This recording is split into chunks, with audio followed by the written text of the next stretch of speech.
Infotainment coming your way. Good morning, Kelly Nash. In a hurry. I got 8 minutes to break this down, the backstory on the Epstein case. And there's no list? There's no list. Well, there is a list.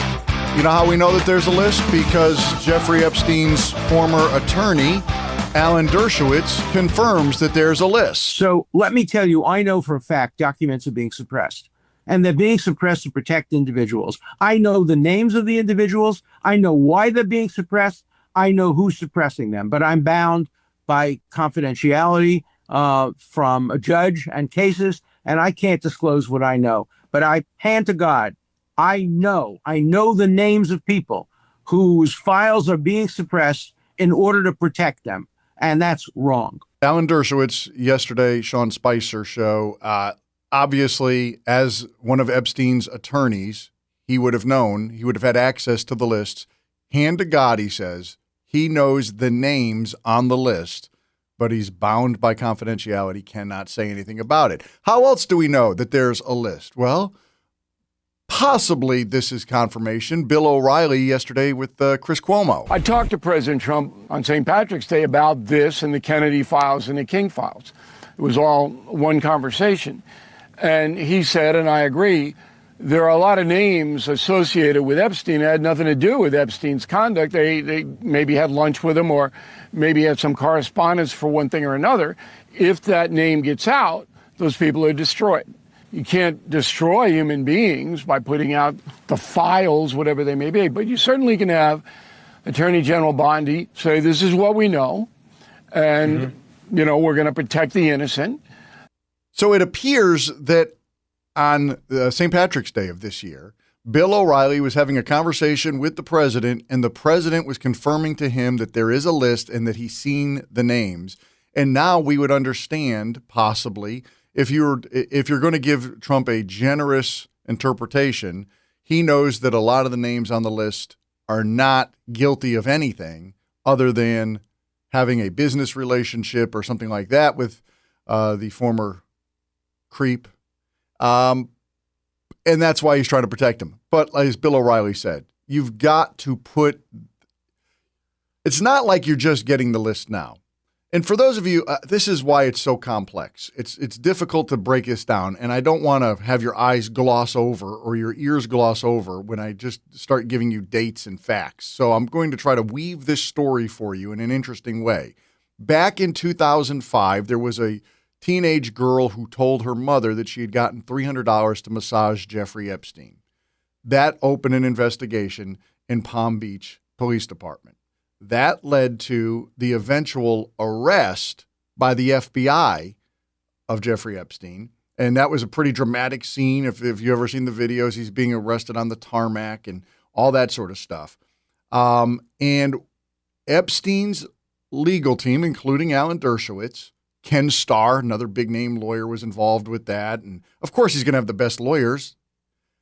They were able to secure an unbelievably sweet deal. First, he got out on a $3,000 bond. At the time, the Miami Herald reported that the police department had interviewed 60 teenage girls who were victims. 60. He gets a $3,000 bond. On top of that, the sweetheart plea deal that he gets is unbelievable. He actually does a year in jail. A year for 60 after pleading guilty. He does a year. Then he also gets like a year of like house arrest, which he then violated numerous. He never actually checked in. He was supposed to be checking with the New York Police Department, never checked in. So what happened after that? Well, it was kind of forgotten about. Everything's going swimmingly until Donald Trump nominates a guy named Alexander Acosta for a position in the cabinet back in, 2017. Well, Acosta is the guy who agreed to the sweetheart plea deal. That infuriated people in Florida that this guy is going to now somehow rise through the ranks and be almost rewarded for this. So Miami Herald goes back at it, and the people are digging up more and more information regarding Epstein. Acosta said, while being vetted for a cabinet position, he asked about the Epstein case. He said, I was told he is an asset of the intelligence community, and I was told to back off and just give him the deal. Are you telling me that the federal government was in business with a guy who they knew was at minimum a child predator? At minimum. The allegations are far worse, as you've probably no doubtably heard since then, that he was bringing in high-profile people, not for prostitution. People kind of misinterpret what was happening there. What was happening, allegedly, is he's bringing in these very powerful people. Bill Gates, Bill Clinton, those names are being thrown around a lot because they were frequent guests. You also have, royalty coming over. And then having these girls who are underage seduce the men. And in the act of the seduction, they're recorded, and then they are later blackmailed.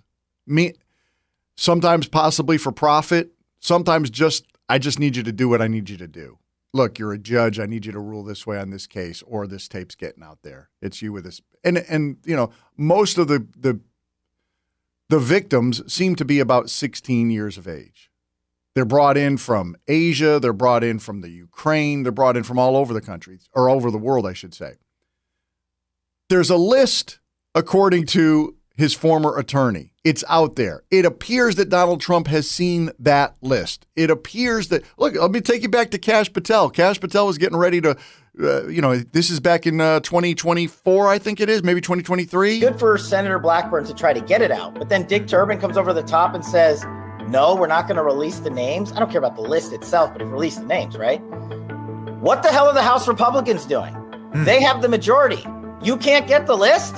You're going to accept Dick Durbin's word, or whoever that guy is, as to who is on that list and who isn't, and that it can and can't be released? Put on your big boy pants and let us know who the pedophiles are. We have an election coming up, and we need to adjudicate this matter at the polls.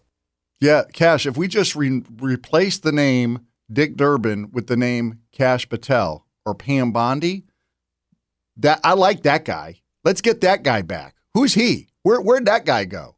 Because that's exactly what's happening. There's a list. You've seen it. You're not releasing names. And even to Bill O'Reilly's point, you've been in office now for almost 6 months.